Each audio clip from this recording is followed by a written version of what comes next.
I hit this issue today, and here is the quick fix that solved it. Changing your email on Monese is straightforward, and I'll walk you through the steps. Step 1. Open the Monese app.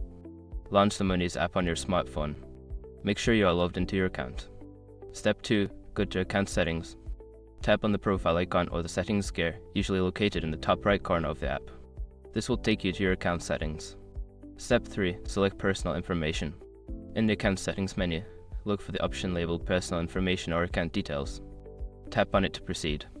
Step 4. Update your email address. Find the email section and tap on it. Enter your new email address and confirm it if prompted.